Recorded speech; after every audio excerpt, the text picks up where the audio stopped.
I have a general rule of thumb when it comes to security cameras these days. Basically, when somebody sends me a request to check out a security camera, it has to fall in two categories. Either one, it's got to have some pretty good quality, potentially a higher price point, but definitely something that's going to grab my interest. And two, it needs ONVIF. But something that really grabs my attention is something that has a really good quality, ONVIF compliant, and has a pretty good price point.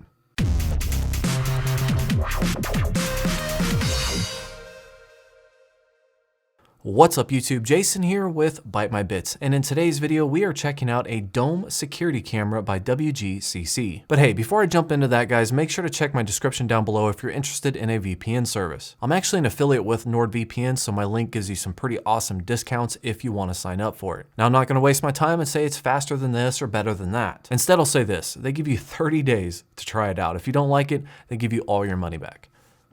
I mean, what do you have to lose? But anyways, jumping into this security camera, like I said, it is a WGCC IP Power over Ethernet 4 megapixel dome security camera. It has night vision up to 98 feet, a max resolution of 2592 by 1520 at 20 frames per second. It houses a 2.8 millimeter micro 1/3 lens with a 101 degree wide angle view. Now this thing can actually operate anywhere from -35°C all the way up to 60 degrees Celsius. That's -31 freedom all the way up to 140 freedom. It has an option to use micro SD and it supports audio inputs, which is actually a little bit important because this thing does not have a built-in microphone at all. So if you do want to have audio with the security camera, you will need an alternative audio source. And like I said before, this is ONVIF compatible, so I was easily able to get this hooked up, set up with Blue Iris without any problems. When it comes to resolution, of course, you have that 4 megapixel resolution at the top. You can always drop it down for a higher frame rate if you want to. And built into the camera, it does have some like motion detection, face detection, people counter. I mean, it has a bunch of little, features sprinkled into it. But in reality, a camera like this, you're probably going to hook it up to something else, like your own NVR solution. Now, you do have an option to use an app with this camera, but it does kind of seem like a generic app. It shares a lot of the common template traits that I've used in multiple different apps that I've actually tested. The only weird thing about the app is the first time that I loaded it up, it asked me if it could know my location. I mean, I clicked no, but I'm like, why do you need to know my location? I don't know. But you can do the basics like add the camera, remote view it, that sort of thing. So if you do want to adjust the settings a little bit more deeply, I definitely recommend going to the web interface. And you can do that from any web browser. Depending on which browser and whether or not you choose to install their plugin, you may or may not be able to see the live view.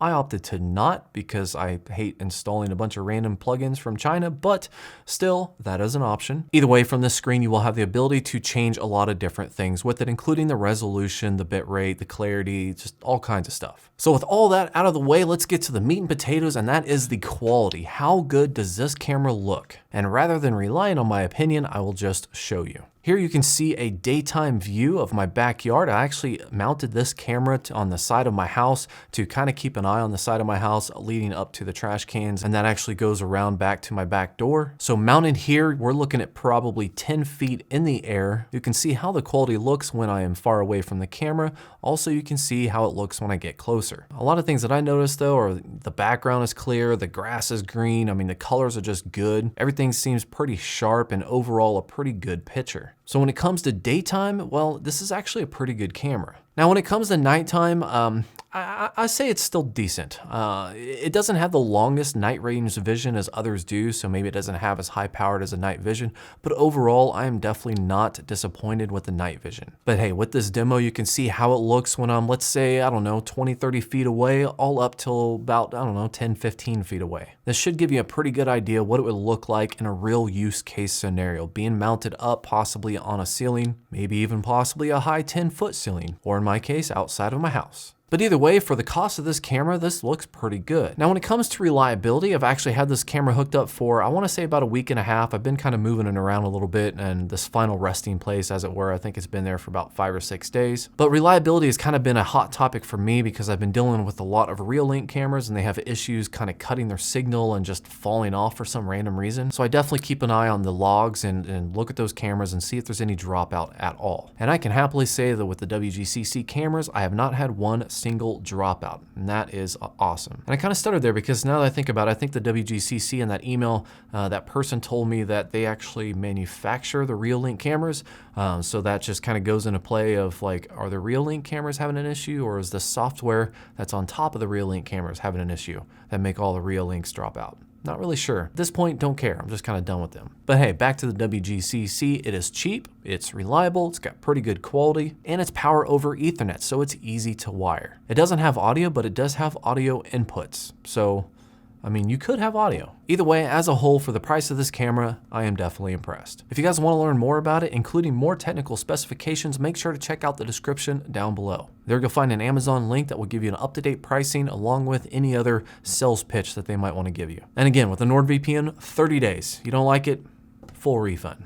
Seriously. But hey guys, if you have any questions, comments, concerns, post them down below. Thank you for watching and have yourself a good day. And before I go, actually, I want to set this off. Halloween's so close.